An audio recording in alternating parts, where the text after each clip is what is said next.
रीत अब छोड़कर चली जाएगी राघव को क्या हमेशा हमेशा के लिए, या फिर यहाँ पर रीत को राघव रोक पाएगा। आपको बता दें कि सीरियल अब यहाँ पर जाने अनजाने हम मिले में जो रीत है वो बार बार अपने सामने राघव को देखकर अपने बच्चे रेयांश के बारे में सोचती है, और फिर यहाँ पर उसके समझ में यही आता है कि राघव से उसको दूर हो जाना चाहिए। अब भाई शारदा बुआ चाल पे चाल चल रही है, बच्चे को यहाँ पर रीत के पास नहीं आने दे रही है। लेकिन अब आने वाले एपिसोड में रीत राघव से कहेगी कि मैं आपके साथ नहीं रह सकती हूँ, मैं आपके साथ दूसरा बच्चा करने के बारे में भी नहीं सोच सकती हूँ, तो और मेरे सपने में बार बार आप आते हैं जो मेरे बच्चे को मुझसे दूर कर रहे हैं, और आपने ही मेरे बच्चे को मुझसे छीना है, मेरी अब आने वाली खुशी को आपने मुझसे छीन लिया, आपने मेरे और अपने बच्चे को इस दुनिया से खत्म कर दिया, आपकी वजह से आज ये सब हुआ है। और भाई अब राघव जो है वो ये सुन के हैरान हो जाता है। जहां पे रीत सोचती है कि मैं इनको डिवोर्स दे दूं, लेकिन वो सोचती है कि मुझे थोड़े दिन इनसे दूर हो जाना चाहिए। भले रीत यहाँ पर गुरु माता के आश्रम में गई थी, लेकिन गुरु माता ने उसको फिर से राघव के पास भेज दिया है। लेकिन इस बार जो रीत है वो सोच रही है कि वो राघव से दूर हो जाए,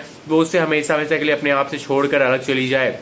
अब आपको दिखाया जाएगा कि जो रीत है वो राघव को छोड़कर जाने का फैसला करेगी, लेकिन जैसे वो बैग लेकर वहां से चलेगी बेहोश होकर गिर जाएगी, क्योंकि उसके दिमाग में इतने सारे ख्याल चल रहे हैं कि वो सारी बातें जो है उसको दिमाग की तौर पे बहुत ज्यादा परेशान कर रही हैं। अब आपको दिखाया जाएगा कि रीत जब घर छोड़कर जा रही होगी तो शारदा बुआ बहुत खुश होंगी और सोचेंगी कि मैंने इन दोनों को अलग कर दिया, इन दोनों के रिश्ते में दरार डाल दी। लेकिन दोस्तों ऐसा हुआ नहीं है, क्योंकि शारदा बुआ की चाल नाकामयाब हो जाएगी, रीत रुक जाएगी, और जो भाभी जी हैं वो यहाँ पर रीत को रोक लेंगी, पूनम भाभी, तो और उसको ले जाकर उसके कमरे में फिर से यहाँ पर लिटा देंगी। अब भाई रीत जो है उसको राघव अपने यहाँ दूर नहीं होने देने के लिए अब बहुत बड़ा काम करने वाला, वो एक बच्चे को लेके आने वाला, जो कि उनका ही बच्चा है, जो कि वहां से लेकर आएगा जहां वो राघव मिलने जाता है बच्चे से, और अपने बच्चे को वो ऐसा मान कर लाएगा कि वो बच्चा उनका नहीं है, लेकिन फिर भी अपनी रीत को एक यहाँ पर बच्चा उनके पास रहने के लिए या फिर गलत फहमियां दूर करने के लिए बच्चे को लेके आएगा, और रीत उसको एक्सेप्ट कर लेगी और अपने बच्चे की तरह प्यार देना शुरू कर देगी। और इसी के चलते रीत और राघव के बीच में सब कुछ सही हो जाएगा। लेकिन शारदा वो एक बहुत बड़ा खेल फिर से खेलेंगी।